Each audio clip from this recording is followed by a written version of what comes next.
Welcome, guys, to How the Frack We Got Here, a show that takes the news and events of the week and try to make sense out of it all. I'm your host, the most Will Buchanan, and on this show, we simply are all about the facts. There are plenty of news stations out there that simply want to do anything short but inform you. Here at How the Frack We Got Here, that's all we believe in. We go up to the left, we go up to the right, we go up to the middle of independence, we go after all sides because there's more than one side of a story to everything. And you need to know it all in order to actually formulate your own opinion. And that's what we try to do here at How the Frack We Got Here. Thanks for listening, and hold on. It's going to be fun. All right, guys. Today's date, August 21st, 2024, and this is How the Frack We Got Here. I'm your host, the most Will Buchanan. On the Frack We Got Here, we do take the events of the week and try to make sense of it all. Before we do get started, guys, let's know that we are a news podcast, which means we pride ourselves on doing the research, on doing the work, and making sure that we're getting the most verifiable information for the most reputable sites out there that do award-winning journalism. We do not do sensational news like Fox News, News Media, The Blaze, The Daily Beast. Whatever extreme left or extreme right views that are out there, we simply do not follow them. We give you the facts, nothing but the facts. At the same time, we do try to watch our language, but let's be honest, words will fly. At the same time, guys, there may be things that might be shown that might be too intense for younger viewers out there, so viewer discretion is advised. Aside from that, welcome. So, how we got into this is simply put, we do know that DNC, the Democratic National Convention, night 2 is going on right now. And of course, let's be honest, it's all about the fanfare for our hopefully, I'm going to be honest, I'm going to be a little bit impartial here, our future Madam President, Kamala Harris. But that being said, as they are going through the rigmarole of that, and of course, the potential Vice President Tim Walz is speaking tonight sometime as well. But because you know all that, we're going to focus on a little bit more. Say what happened in night 1. Imagine doing such a great job that because you're needed, you have to come back. Who am I talking about? Michelle and Barack Obama. Of course, Michelle, or I should say, to me, she will always be FLOTUS. She will always be FLOTUS. That's just me. But the former First Lady did not miss in her moment when she did speak about Trump. Obvious. Of the two major candidates in this race, only Kamala Harris truly understands the unseen labor and unwavering commitment that has always made America great.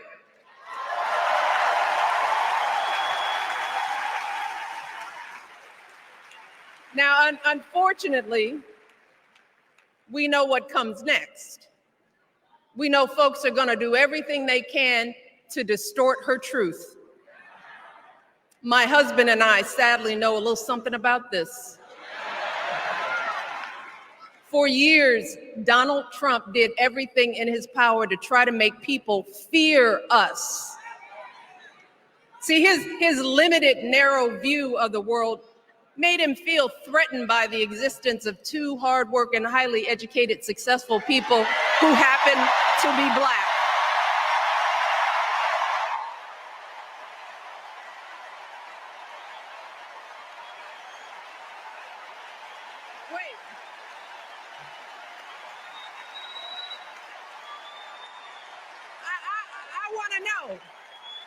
I want to know who's going to tell him that the job he's currently seeking might just be one of those Black jobs.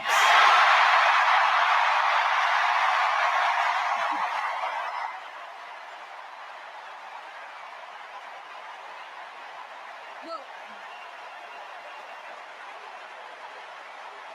it's his same old con. His same old con. Doubling down on ugly, misogynistic, racist lies as a substitute for real ideas and solutions that will actually make people's lives better. Look, because cutting our health care, taking away our freedom to control our bodies, the freedom to become a mother through IVF like I did, those things are not going to improve the health outcomes of our wives, mothers, and daughters.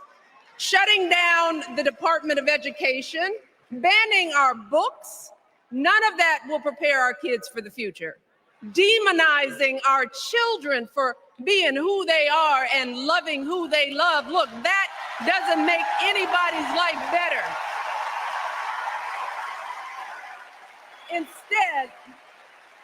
Instead, it only makes us small. And let me tell you this, going small is never the answer. Going small is the opposite of what we teach our kids. Going small is petty, it's unhealthy, and quite frankly, it's unpresidential. Yes, ma'am. Let's be honest. That's the reason I say this all the time, and I have no problem saying it.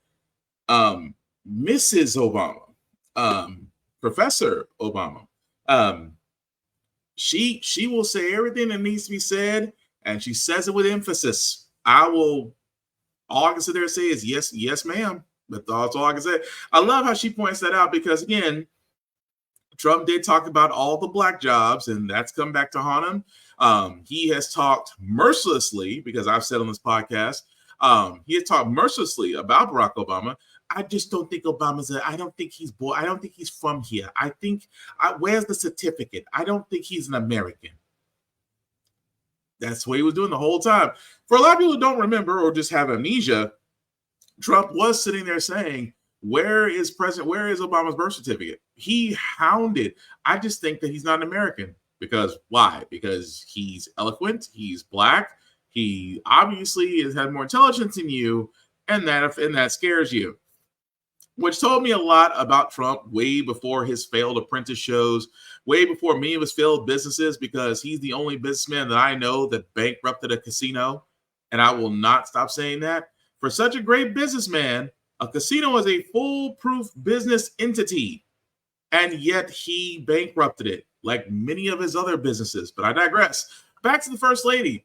She makes a point that we know what's coming next because Trump, convicted felon Trump, and J.D. Vance don't have anything negative to say about the Madam Vice President Kamala Harris or Tim Walz. They have nothing to go off of. And trust me, I'm pretty sure their research teams are doing everything they can to find something. So what does Trump do best? Make fun of the names. Do this, make fun of the names, sling mud, say that, all the greatest hits, if you will. J.D. Vance doesn't have a leg to stand on, so he attacks Tim Walz on his valor, saying it's stolen valor. Oh, you served the National Guard, so that's not real Army service or real armed services service. So it's like they have no legs to stand on, ladies and gentlemen, except to attack. So the former First Lady pointed out, what happens next? They're going to attack. But not to be outdone, ladies and gentlemen, because, again, FLOTUS will always go first. And then president, and he's still my president, I'm just going to call it is, President Barack Obama also decided to come up and speak a few words. Again, these are two people who have done more for America in 2 terms than most presidents have, given all the unholy hell they had to face. So, again, I'll let Mr. Obama say the words. Who will fight for me?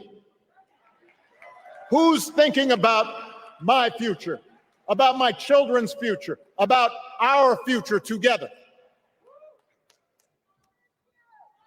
One thing is for certain,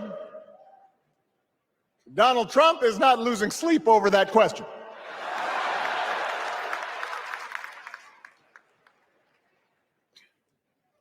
Here's a 78-year-old billionaire who has not stopped whining about his problems since he rode down his golden escalator 9 years ago. It has been a constant stream of gripes and grievances that's actually been getting worse now that he's afraid of losing to Kamala. There's the childish nicknames, the crazy conspiracy theories, this weird obsession with crowd sizes.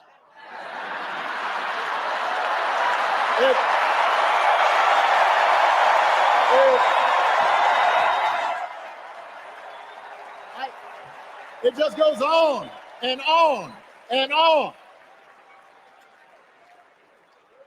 The other day I heard someone compare Trump to the neighbor who keeps running his leaf blower outside your window every minute of every day.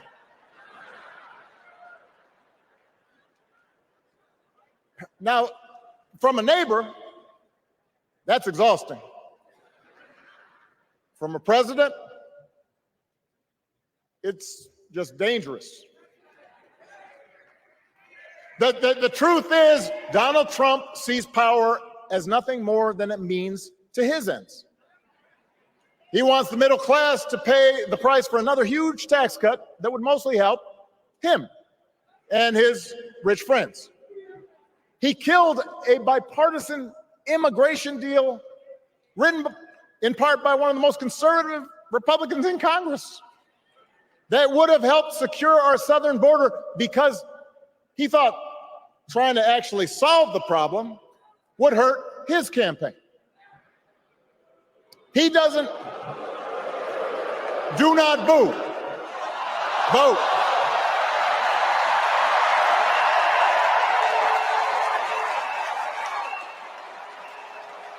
He doesn't seem to care if more women lose their reproductive freedom, since it won't affect his life.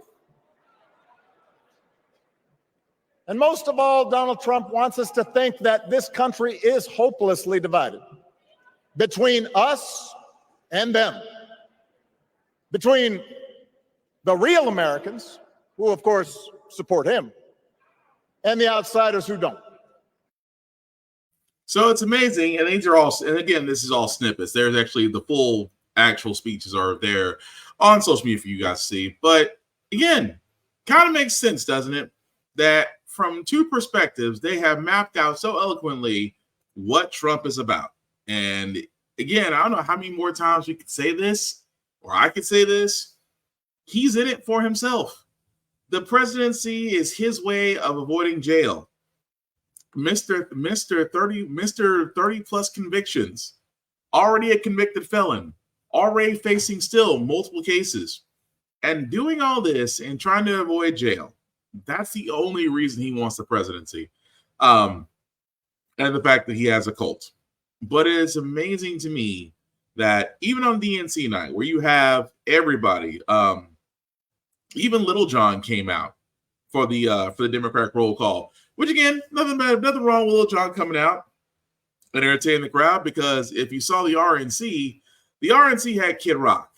Kid Rock hasn't been really relevant since his, 2 songs? Before he decided to go country and failed miserably.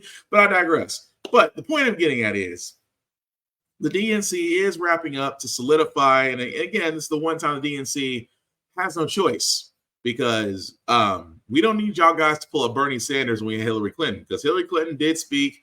As of today, her husband, former President Bill Clinton, will be speaking to DNC as well. But imagine Hillary Clinton coming out and pretty much being the biggest I told you so person in the DNC, because she has told us what Trump would do, how he's compromised, how he's going to just basically be in it for himself, how he's already bending over backwards for Putin and Putin in China and other places. She called all of this, and almost all of it has come to pass. Now imagine you're the woman that won the popular vote, but because some folks just, let's be honest, for lack of better words, decided because you're a woman that they didn't want to vote for you. It's the lack of voting. And also add that to those that didn't want to vote. So you have folks that didn't want to vote for a woman, those that didn't want to vote at all, ended into this, it just multiplied into this crap storm that got Donald Trump elected. So imagine you're Hillary Clinton and you're now the DNC in 2024, and you're there to talk, to sit there and say, please don't make the same mistake you guys made when I was running, because I was more than qualified. Kamala Harris is more than qualified. Let's not make the same mistake again, shall we? Please. So again, it amazes me so that, of course, Fox News and everybody else is going to try to shoot it down, trying to sit there and say, well, this is all fanfare, because Biden was initially supposed to run, but then he dropped out, and it's just kind of convenient that Harris is now the Democratic nominee. They're going to spin it any way they want to, because, again, Trump's, and I hope his downfall, and I don't mean to say this in a negative way. I mean to say this in an almost poetic justice type of way. maybe it takes a black woman to bring down Trump finally. Not just a black woman, a smart, intelligent, qualified black woman to finally bring that Teflon Don down. And I won't be mad about it. It's just poetic justice because it was a black woman that got convicted in the Manhattan trial. There is another black woman that is just chomping at the bit in Georgia to get her trial going. And then you also have, another trial going on that might get reopened. His documents case that was dismissed in Florida because the Trump appointed person there decided to throw it out because the special counsel was quote unquote unconstitutional, which is kind of some BS. But again, if it takes a qualified black woman to finally bring down Trump, I say send the entire goddamn Dora Milaje. I will be more than content with that. But anyway, like I said, DNC going on, not a lot of things going out there except getting people energized and informed to vote. However, Kamala Harris did actually bring up her economic and housing plans that she wants to do. And they are very interesting and mighty progressive, I might say. If you don't know what they are, I'll let MSNBC explain it.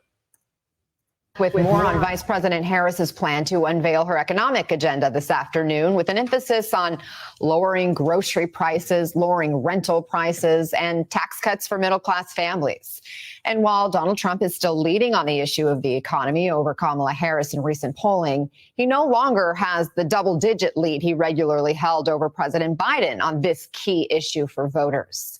NBC News business and data correspondent Brian Chung is here to help break down Harris's economic plans. First, on grocery prices. Brian, we know Harris wants to ban corporate price gouging in the food and the food and grocery industries. How would this work? Yeah, well, again, and the economy is this kind of big nebulous idea, but what we're really dealing with right now is inflation, and where are people noticing that the most? At the grocery store. So the Harris plan really started off with some talking points about what they want to do on price gouging. They're basically taking aim at companies that they allege have been unduly raising prices to increase their margins. And indeed, profitability at a number of companies has indeed increased. So what she's proposing here is giving a little bit more power to the Federal Trade Commission, the FTC, in addition to state attorneys general, to investigate any sort of allegations of price gouging and impose strict new penalties on companies that are found out to do so. She also wants to scrutinize mergers and acquisitions. And I should point out, there's a big one in the works already. Kroger and Albertsons,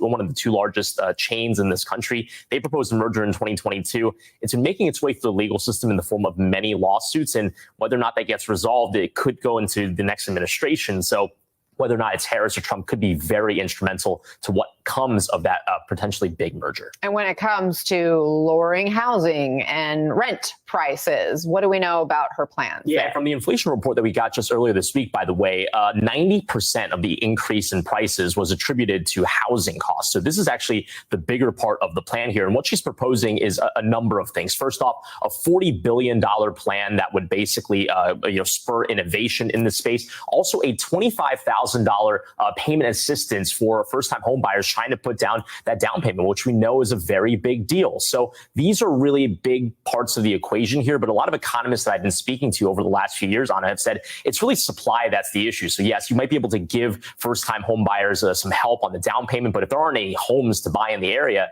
that's going to be a problem. She hopes that this $40 billion fund, in addition to things like encouraging people to build starter homes for first-time buyers through tax incentives, that would increase the supply. She's aiming at 3 million new housing units over her administration. That's a pretty lofty and ambitious goal. And Brian, talk to us about the tax cuts she's proposing for middle-class families. Who exactly stands to benefit, and how much of a relief could they expect? Yeah, well, her proposal, as outlined today, would really take aim at families. And she's basically saying, all right, we'll bring back the expanded child tax credit, which Americans got a little bit of a sampling of in 2021. It expired in 2022.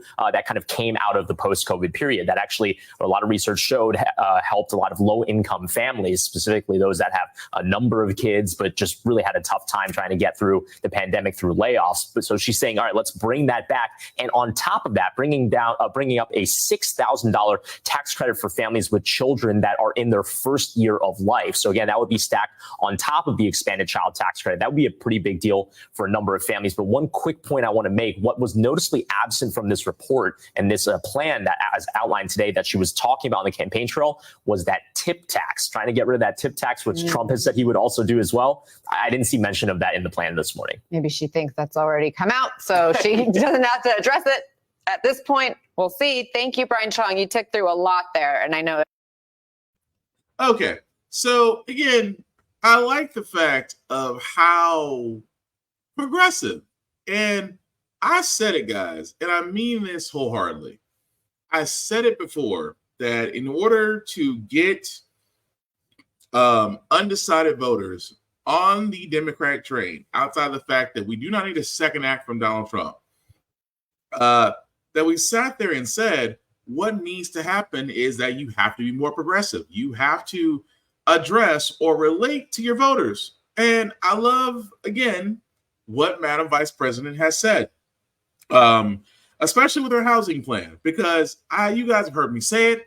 We've covered multiple articles on this podcast. The fact that, the cost of trying to be a homeowner right now, it's almost, and forgive my French, damn near impossible. It used to be that you now have to, it used to be $5,000 was down payment on a house. Was for a starter home was $5,000 to basically qualify for a mortgage loan on a starter home. Used to be. Now you're looking at maybe 4, 5, or maybe even 10 times that amount. Because again, Wall Street and several hedge fund companies decided to come down, especially my home state of Tennessee, buy or offer cash payments to those selling their homes with plenty of land, destroyed said homes, decide to put up condos and charge, for lack of a better word, New York rent. Because you did have folks from California and other areas that were working remotely who had very high salaries. You're talking 130K and up, but moving to more tax-friendly states. Unfortunately, Tennessee is one of them. So again, imagine the fact that you have New York rent, you're working remote, you can afford it, because you have that salary. But for those that don't have that salary, who, you're not making 130,000 up, you might be making 40,000 at the lowest, maybe 70,000 at the highest. Getting a home feels like it's impossible, or even trying to, for lack of better words, rent is getting impossible because a lot of your income is just going to the monthly rent, and you're not getting ahead. And I've said this before, there has always been a problem where companies with too much capital can simply buy homes, put up condos, and charge rent. There's always been a problem with that because all they're thinking of is their shareholders. Their shareholders and their profit sharing. That's all they're thinking of. Whereas if you're just, if you have, it's the reason why a lot of people, and again, I'm just being honest, it's a reason why a lot of people don't start families. Because again, if you can barely afford the rent for your 1 or 2-bedroom apartment for you, do you want to imagine a home for, a family of 2.3 or more kids? So that's also been a factor. Not being able to get a home has caused a lot of people not to want to start a family. See, it's a kind of a domino effect with that. But what I'm getting at here, guys, is that I love what Kamala Harris is thinking of doing. Because, again, it's progressive and it's bold. I'm going to start with this one already. The $25K in down payment assistance for first-time home buyers and encouraging construction of 3 million new housing units. I'm not against that. I think it's great. I think it's great because you're solving a problem partially. Because when I first saw this, I'm like, okay, this is great. It's great that you want to make more Americans homeowners. A lot of Americans, myself included, would love to be a homeowner. Would love to sit there and say we have our house and backyard and front yard and a little bit of land. That's cool. and the fact that you're encouraging construction of 3 million new housing units, that means that bill has got to be able to sustain that. Now, again, if Harris does have a more Democratic friendly Senate and House of Representatives, I see this passed, no problem. But this is the part I'm getting at, guys, when I say it's progressive, because again, it's one of those things that Biden could have pushed through, and I'm not mad that he didn't. Okay. He started off progressive, and then you had Sinema and you had Manchin, who were basically being dicks. There was no way around that. Unfortunately, there wasn't, because you had those that were just not going to go well. But he did what he could. Now with Harris, I want her. It's my hope that she stays progressive. This is a progressive thing.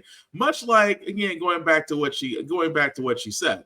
And I'm sorry. There we go. So, I mean, much like what she said, tax cuts for middle class families, frontline workers. Again, you're trying to bring back the tax cuts that were put back in place during the Clinton administration. Nothing wrong with that, because tax breaks were there for the middle class, while the top tier and the rich and the corporate. I want to say the corporate rate at the time was at least 40%, maybe almost 60 in the 90s. Let's just be safe and say that it was at least 60%. So corporate tax rate was at least 60%. You had multiple tax breaks for middle class families. It was actually a booming economy at that time. So that's what Harris wants to bring back. Again, no problem with that, because when the middle class and lower class thrive, and the corporate people, where the corporations and rich people are paying at least 60% in corporate tax, America thrives. Don't believe me? There's a whole history behind it. And then she goes, first ever federal ban on corporate price gouging for food and groceries. I'll take that one step further. How about we introduce the same type of food regulations that the FDA has overseas, make them here in the U.S. I'm just saying, it might change some things about the way we eat, because, again, what the FDA allows in our food here in the U.S. is completely different overseas. But, again, corporate price gouging for food and groceries. There is price gouging. A lot of people don't believe there is price gouging, but there is. You want to know why? Because in a inflation/pandemic era, you have corporations doing record profits. Corporations doing record profits while their employees' wages have stagnated, have not increased at all. But corporations have had record profits in a COVID/inflation era. That's price gouging. And of course, I want to see how she would enforce that. In tax benefits behind Wall Street, bulk home buying, right there. Or better yet, if you're a corporation, you can't buy a home. I'll even go one step further. If you are a corporation and not a person, you cannot buy a home. Corporation can buy land, but they can no longer buy homes. Homes should be off limits to corporations. And I know that's, I know when you think about, a corporation, if they just want to buy a home, they can just offer to the home buyer. You can't sit there.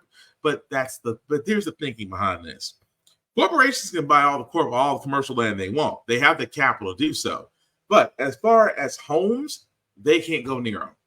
I think there needs to be a line in the sand. Corporations cannot buy homes. You can buy commercial land, build whatever you want on it. Good for it. Knock yourself out. But as far as homes go, they should be persona non grata. So, again, with the tax benefits behind that ending, that might curb that. But I want her to go one step further and say, Wall Street, no, that needs to stop. And then also, bill to stop data firms from driving up rent. You know what? I'm going to be honest with you, because as a person who rents, I still don't understand why my services remain the same, but the rent still goes up. I don't get it. Even when I was living, I'm renting a house now because my family's expanding. But when I was just me in an apartment, I was in a 1-bedroom apartment. And every time my lease ended, they're saying, well, to keep with the cost of services, for the services that you have, that you are currently getting and want to keep getting, our rates increase. For what? See, I would think that if my rates increase, so does my service. It doesn't. It's still the same crappy service I was getting at that apartment, and I was still paying still paying the same amount of rent for during that lease. But when lease goes up, is it the same amount? No, the rent increases. But I'm still getting the same crappy service. So again, I had to ask, whenever it comes to them dragging up rent, they always say, well, it's based on the property land values and the appraisals and whatever level of BS they want to give you that basically says this is the reason why we're jacking it up because of the land appraisals. That mess needs to stop immediately. And I think for the simple fact of the matter is we can get that. But like I said, come on. I mean, it was interesting. Excuse me. That it was said by Representative Crawford yesterday, I guess at DNC Day 1, where she said, well, it's great and all that we want to push Kamala Harris forward, but we need to give her a Congress that'll work with her. Because let's be honest, with a barely margin in the Senate and the Republicans taking the House, if this moves forward, Kamala Harris is going to run into the same problem Barack Obama did his second term. Because his first term, he had an entire House and Senate basically against him. When Mitch McConnell sat there and said on the day of his inauguration, he sat there and said, our goal is to make Barack Obama a one-term president. Imagine that. Imagine at the time, the Senate Majority Leader pretty much telling you, hey, you're president and we're going to make sure you can't do shit. So imagine what would happen if Kamala Harris became Madam President. And again, she faced a Senate and a House that was for a party opposite her. Yeah, won't get a lot done. So it makes sense that, yes, you do want to vote for Kamala Harris, and that's completely fine. But at the same time, guys, midterms, I'm just saying, for the love of God, and I say this with all the care in the world, we do need to give her a Congress going to work with her. And it would be nice not to see Marjorie Taylor Greene in office anymore. Well, nice to see a lot of them not in office anymore. But I digress. Anyway, moving right along with our news that we got, guys. Not sure how I feel about this one because Thomas Lane, the gentleman right there, was one of the former Minneapolis police officers that held down, or I should say, murdered George Floyd. He was the one that was actually holding the legs of Mr. Floyd. Well, unfortunately, that man is released from prison today. The reason being is because he accepted a plea deal, which actually reduced his sentence. He only actually served so far, out of a 6-year sentence, he actually served 4. He would have actually had more time, but actually took a plea deal that reduced his sentence, and now he's free. I don't know how I feel about that because, again, a lot of people are going, well, Derek Chauvin is still in there, and he was the main person. No, I don't accept that.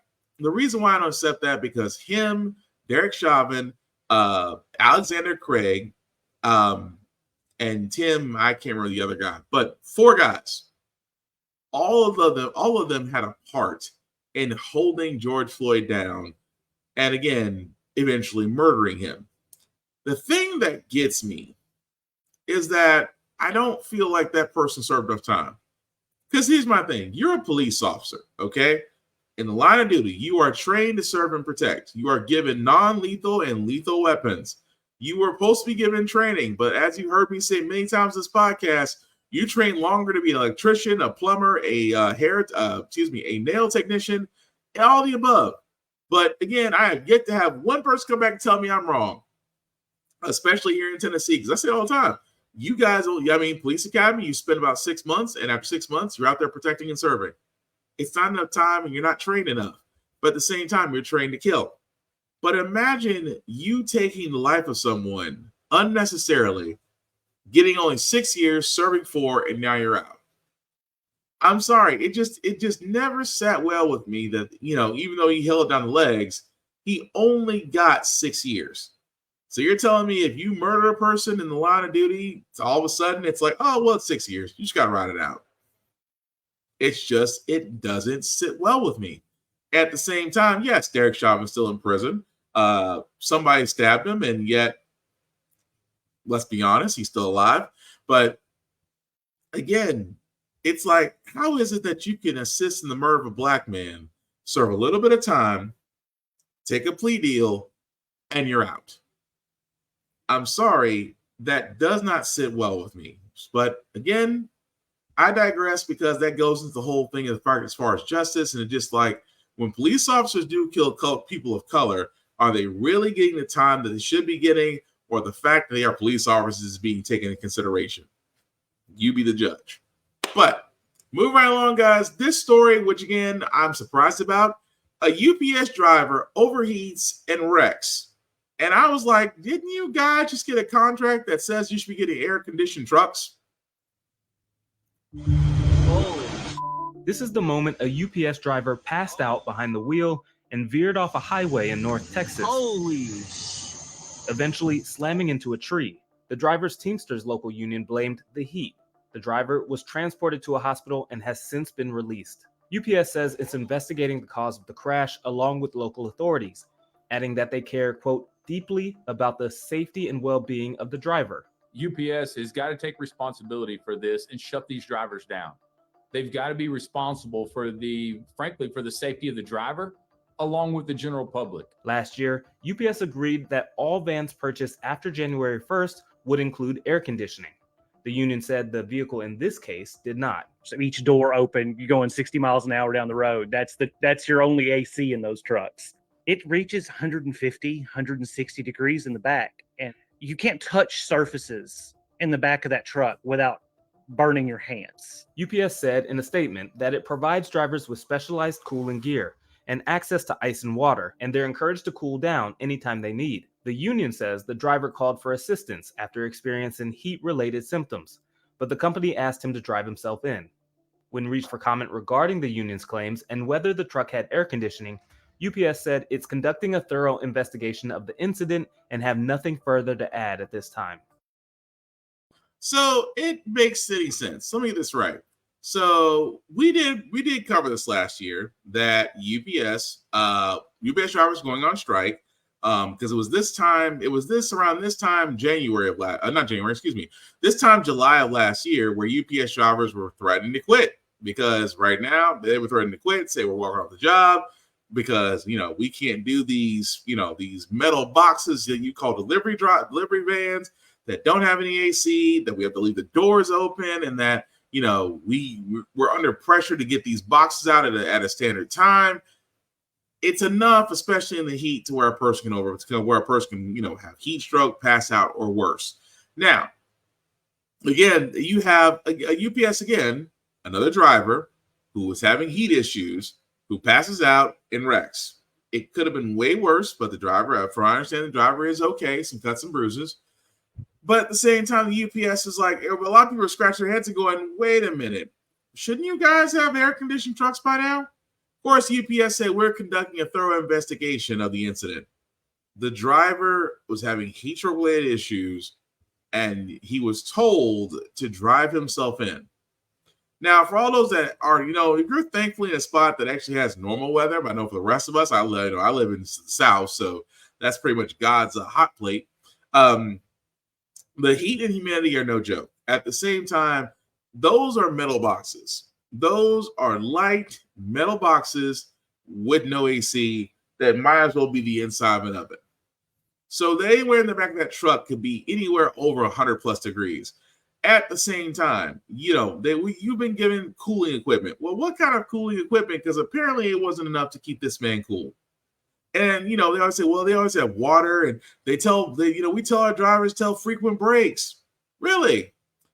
It's hard to believe that, because much like Amazon drivers, FedEx, UPS, DHL, and other logistical companies put their drivers under major pressure to get packages out on time.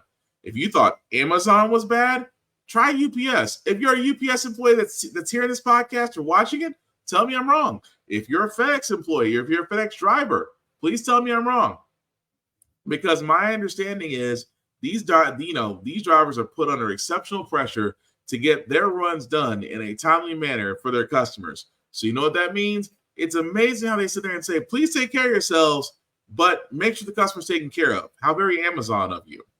So yes, the UPS is going to be under hot water for this, because where are the air-conditioned trucks that you guys agreed to in the collaborative, in the CBA? Because if you haven't done that, well, looks like UPS may actually be striking again. I'm just saying. But We'll follow it up as it goes along, but yeah, UPS has definitely got some explaining to do as to why they do not have air-conditioned trucks. But speaking of people that need to explain things, Disney is reversing its lawsuit. Remember the lawsuit? We talked about this last week, where the widow of their significant other that actually died due to allergy-related issues from the meal they had at a Disney resort tried to actually bring a lawsuit with Disney, but Disney said, "Hold up. You're a Disney Plus subscriber. You can't sue us because that was in the enormous contract you signed when you signed up for Disney Plus." Well, Disney is reversing, where Disney is backing down off that, saying that no, because you're Disney Plus, that doesn't keep you from suing. It doesn't. And the reason why I bring this up is because Disney had to backtrack, because I love how they sit there and said, at Disney, we strive to put humanity above all other considerations. Disney, don't you have some theme park workers that are going on strike right now? And you want to go with that statement? We put humanity above all other considerations. And they always, I love it. They said this was a quote they had, by the way. With such unique circumstances as the one in this case, we believe that this situation warrants a sensitive approach to expedited resolution for the family who have experienced such a painful loss. Sounds like Disney is basically trying to save face. And if you're trying to save face, okay, cool. But let's be honest, y'all know y'all effed up. Oh, well, you're a Disney Plus subscriber, you can't sue. But at the same time, you're saying that no, we're not going to say it now because that could come back on us. And with facing this lawsuit, with facing a potential worker strike, I don't think the mouse can take any more hits. Plenty of money, sure. They may get a settlement, that is also true. But at the same time, the mouse knew very quickly, or I should say someone in their PR group said, hurry up and put that statement out before it comes back to haunt us in the amount of money. Just saying. But speaking of things that come to haunt people out of this amount of money, Harley Davidson, which is crazy to me. This is another one. First, it was Bud Light. Now, Harley Davidson. Dropping its diversity initiatives after an anti-DEI campaign by several idiots. I know it says right wing, but it's idiots. Long story short, guys, Harley Davidson was instituting diversity, exclusivity, inclusion into their company. All great things. However, because some people are illiterate and idiots and napkins, they see DEI as a bad thing. They see DEI as forcing ideals onto things they don't want. Oh, Harley Davidson's going DEI. They can have my Harley. They can take this back. I stopped paying on this. And I'm just thinking to myself, it's a company decision. And I love Harley Davidson. I always want to wear their motorcycles whenever I get my license chance to ride. It's one of those motorcycle companies that I just love to actually get my bike from, just because I've known her since I was a little kid. That being said, the Harley Davidson decided that they wanted to include diversity and inclusion into their company. Tractor Supply did it. John Deere did it. Bud Light was doing it with their trans spokesperson. And how do certain people react? Oh, well, they could just take back this Harley. I'll go somewhere else. And here's my thing. If you already paid for your bike or whatever Harley Davidson items that you have, number one, burning them is not a sign of patriotism. That's a sign of stupidity. They've already gotten your money from what you burned or purchased. So it makes no sense to go ahead and say, I am protesting by burning what I've already purchased. Yeah, that's kind of on the stupid side. But what is that saying? Because this is the problem when you have Trump and others that attack DEI like a forced inclusion. Like you have to force people. You have to force things upon people to make them understand, which they didn't. Tractor Supply tried to do it in a nice way. John Deere tried to do it in a nice way. But because certain good old boys hear DEI and think that it's an evil thing, they're going to turn around and sit there and say, not my Harley Davidson, not this. And for what? Fear? Ignorance? Because we know there's a certain convicted felon out there that loves the ill-educated or lack thereof. And this is exactly what it sounds like. Because again, it's just including others who love to ride. And they may look differently than you. And that's the crazy part about it, that they look differently from you, that they want to include people who don't look like you, and at the same time might actually be better for it. But yet you have those out there that truly believe that, God forbid an LGBTQ plus person, or God forbid that a person of color actually be at a company that actually might benefit from it. And yes, Cap, you're right. They sound extremely uneducated and more than likely are. Yeah. But it is amazing to me that you get those types of idiots. And this is the problem. George Carlin said it best. One of my favorite comedians and philosophers said it best. Never underestimate stupidity in large groups, because apparently those groups can make noise. Don't believe me? Bud Light ended their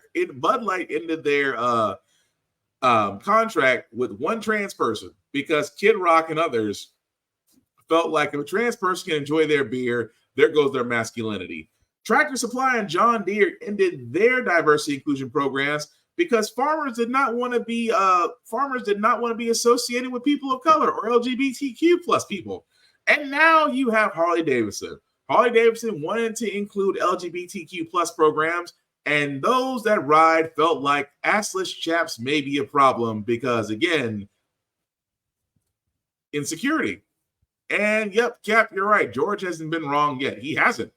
But it's not surprising that we cannot simply have DEI because, much like CRT, much like American history, folks get it wrong or are misinformed. And because of the fact that there are enough of them, companies don't want to take the hit. Companies would rather deal with napkins than receive backlash from those that don't look like napkins. Tell me I'm wrong. But move right along, guys. My old company, Boeing, may be in trouble, but then again, Boeing's always been in trouble with their planes. It's just now coming to light that we're not taking it anymore. Boeing tonight, the FAA ordering new inspections on Boeing 787 jets after that sudden plunge. They now say the captain's seat slipped during the flight, bumping into the autopilot, disengaging the system, causing the plane to rapidly descend. Here tonight, Trevor Ault. Tonight, the FAA ordering new safety inspections on Boeing 787 jets after a string of concerning incidents, including these terrifying moments aboard a LATAM Airlines flight from Australia to New Zealand in March. The FAA now saying an uncommanded movement of the captain's seat caused the control column input to disconnect the autopilot, resulting in a rapid descent, sending passengers and crew flying to the ceiling, more than a dozen injured. I saw cut heads, a few neck braces being applied, people being patched up with cuts and bruises. The FAA says they've since received 4 additional reports of similar incidents, now requiring inspections of the captain's and first officer's seats. The switch is the one that controls the electric seat for the captain. If it runs away, it's not going to cause the airplane to crash, but it will cause a problem in pushing the captain against the yoke and causing maybe a sudden loss of altitude. And David, the FAA says these inspections will impact 158 planes nationwide, and it comes as Boeing is grounding a test fleet of a new plane, the 777X, after post-flight inspections found a failure in a part that holds the engines in place. So Boeing says they're going to be replacing that part, then they'll resume testing when they're ready. Here's an idea. How about Boeing just stop making planes altogether? Just saying. Look, this is a little story time. I used to actually work for a help desk that supported Boeing engineers. I can talk about it now because I'm no longer working there. But when I tell you the Boeing engineers who are on these planes, we were told, and again, for all those that work with me in that department, I won't name, at that place, I won't name. You can tell me if I'm right or wrong because I know you're watching. But we were told that the Boeing engineers at the time, don't talk to them about the planes. Don't ask them how it's going, that they're under strict deadlines. Help them out with their IT problem. That's it. But this is just the tip of the iceberg. Boeing, this is the same company whose plane, they had a plane about, 2 months ago, to where the emergency door came off mid-flight, which thankfully nobody was sitting next to that emergency door, because if they did, they would have been sucked out. So imagine, guys, that these Boeing planes, and I have been, this is the reason why, little old me hasn't gotten on a plane in a long time, because Boeing planes they're a toss-up. They really are.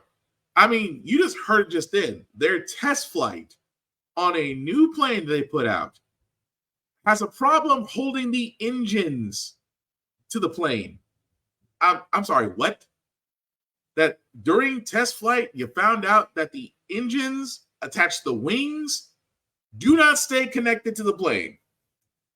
Yeah, I think I'm just going to be a land warrior for the rest of my days. But it is amazing to me that Boeing has yet to be grounded completely by the FAA. I'm mystified by that.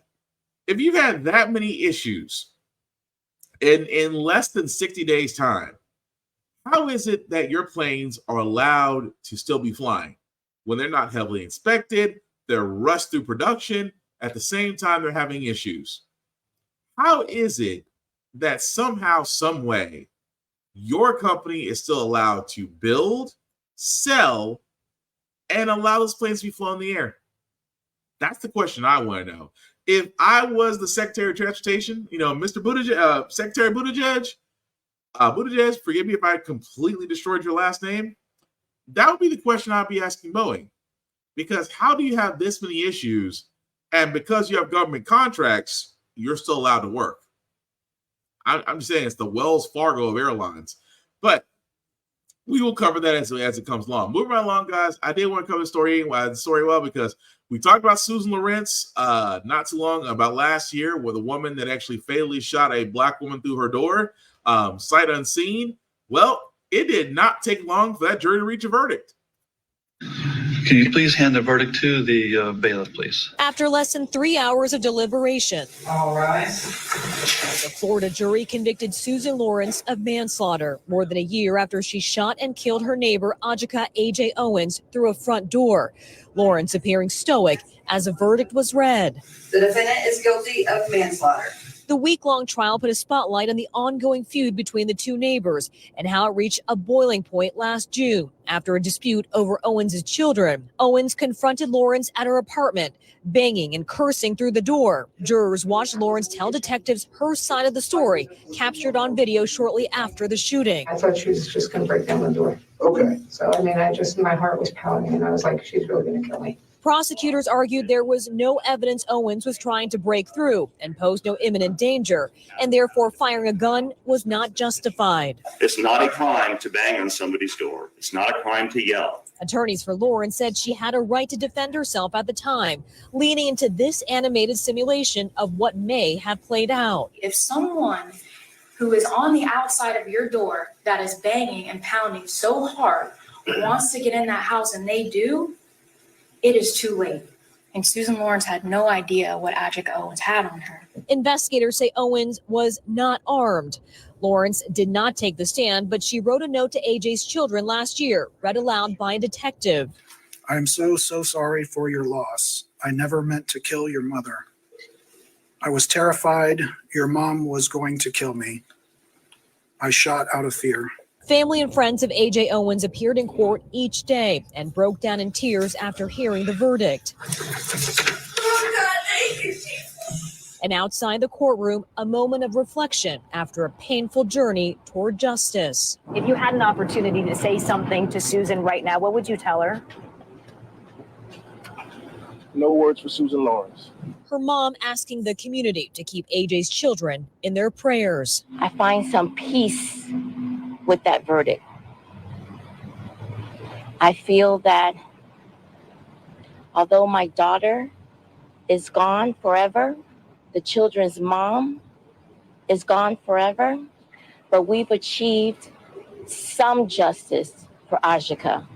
My heart is a little lighter, and we're now on the path of true healing. Lawrence will now remain in the Marion County Jail without bond. Her sentencing is scheduled for a later date. She could be looking at up to 30 years in prison. Well, like I said, that didn't take long at all. Being convicted of manslaughter, this is the woman that, again, says she feared for her life, yet couldn't see the person, fired through the door, and yet killed Mrs. Owens. and yet had to have a detective turn around and sit there and read her apology to now her children. Do you have any words for Mrs. Lawrence? Yes.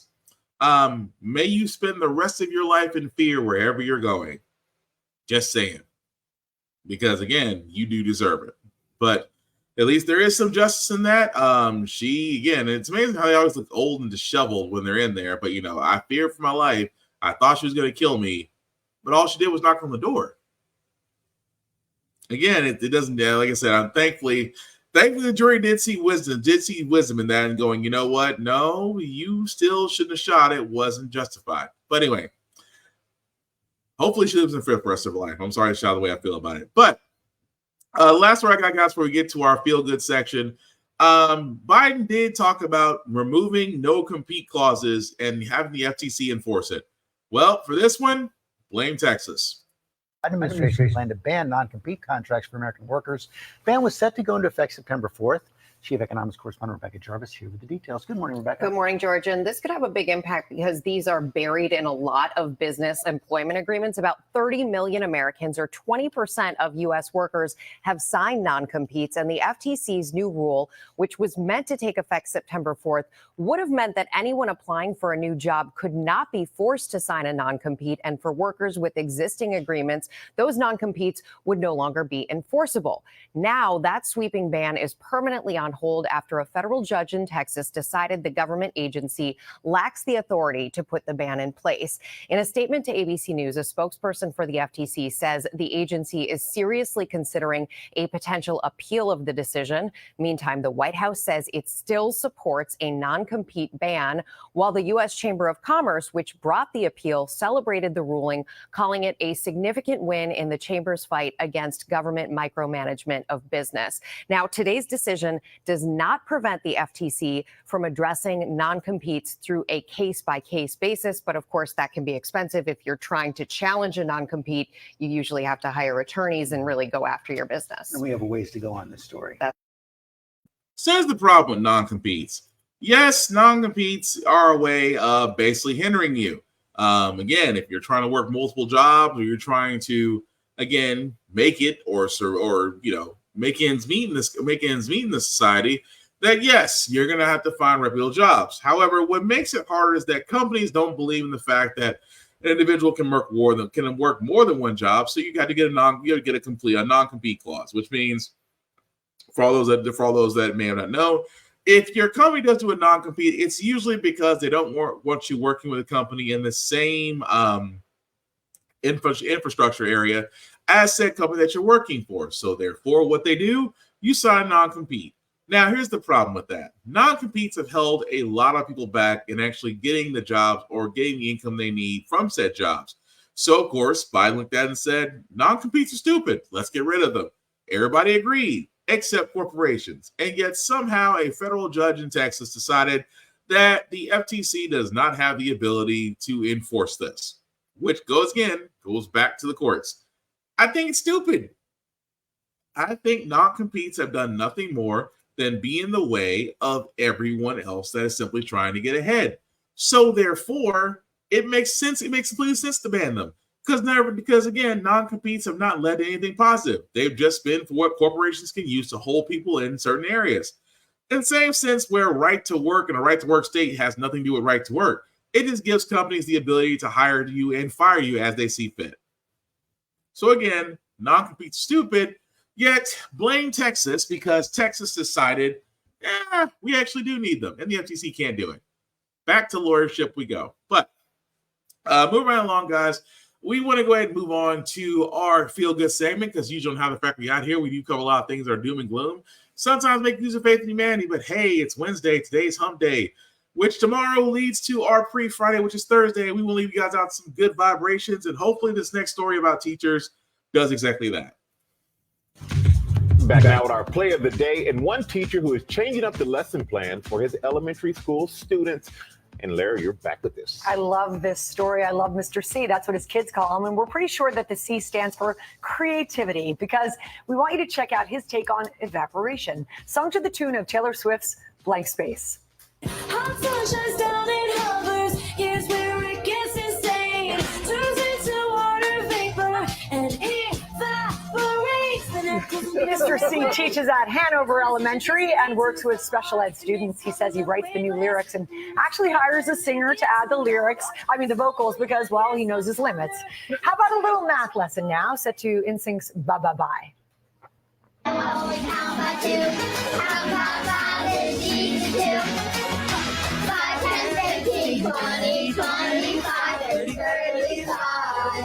It's so smart. It's such a great idea, Mr. C. You get an A in our book. Yeah, I'm gonna say the outfit and the hair.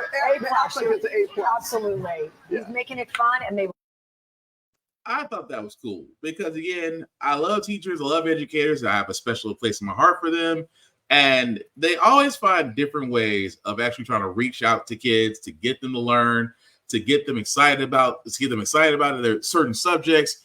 And hey, if you find it through music, I'm not knocking it. If you like it, I love it. But that's going to do it for this podcast, guys. We thank you all for watching, for liking, for letting people listen live. I certainly appreciate that. Some shameless plugging before we do get out of here, guys. I do want to talk about Blurred Station. I will not stop talking about Blurred Station.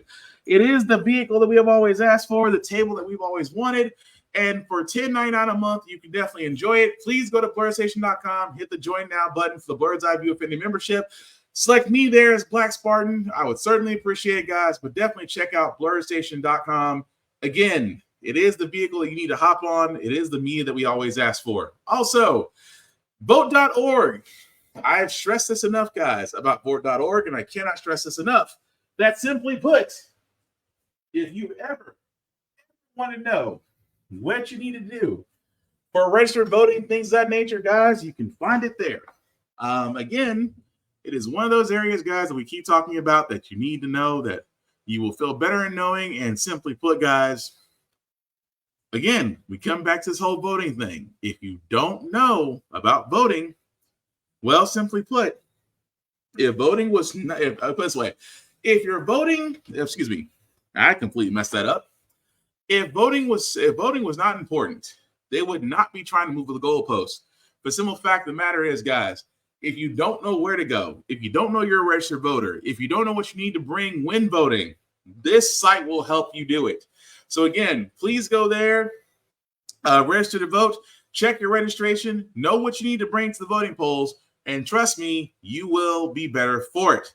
Also, if you are interested in running, guys, I said I was going to bring this up, and I'll bring this up again. Runforoffice.org. Again, if you ever thought about running for office or know someone who should, this right here is a site that actually can help you do it. Now, there are other sites out there that can also help you do it. But again, this is the site that I recommend just because it does help you as far as how you want to run for office, if you choose to, what needs to be done, what needs to be put in. This can help you if you do want to run for your local and federal offices. So again, guys, runforoffice.org will help you out. Please remember vote.org for voting. You will be better for it. Now, outside that, guys, you can find me Black _Spartan 615 on the socials, as I usually do reviews on everything, guys. And you can always talk to me online. The thing about it is, I always say, guys, please don't be weird. That's all I ask. Don't be weird. You know, I don't want to delete you. I don't want to delete somebody and block somebody. Simply put, don't be weird, and you'll save us all some wonderful times. Because I do like to talk about everything, not just politics. The link at the bottom, guys, will make that a little bit bigger for you guys. See, if you copy and paste that link in your browser, take you to my link tree. That's the YouTube and Facebook groups for all of our podcasts. How the Frack We Got Here, Get Bit, and of course, off on this podcast. Like, share, subscribe. A like, a share, and a follow costs nothing, but it means the world to me, guys. And again, this simply cannot be done without you. Also, definitely check out Always Record TV, APR TV. It can be found on all smart devices, including Roku. Again, you can see shows like mine and see my handsome face on the app. So definitely check out Always Record there. At the same time, guys, wherever you get your podcast from, whether it's Spotify, whether it's Apple Music, Google Play, was definitely you can find How the Frack We Got Here, as well as Facebook and YouTube. So again, like, share, and follow, and I would appreciate that greatly. Again, we are in election season, 75 days away from Election Day. Guys, be active, be informed. This is not a time to sit on the sidelines because, again, we cannot have a second act of Dorito, especially now that he's a convicted felon. Just saying. But the last thing I'll say about How the Frack We Got Here, guys, is all about staying informed. We are not trying to reinvent the wheel. We are simply trying to give you all the information, allow you to make up your own mind. But we do provide a logical perspective that goes along with it. we do a lot more when we're progressive. We try to move forward, trying to right our wrongs by making decisions now that we should have done back then, like electing our first Black woman to the Federal Board of Governors, electing our first Black woman to the Supreme Court justices, and then hopefully, I would hopefully say 75 days from now, electing our first Black woman to be the first Madam President of these here United States. All great things. We don't learn from history. We are doomed to repeat them. That's what we keep asking ourselves. Why does everything go about our paycheck? Why are we electing different politicians to still the same old game in Congress? And most importantly, how the frack we got here. Thank you all for watching, guys. Please take care of yourselves and each other. And I promise we'll get through this. Peace.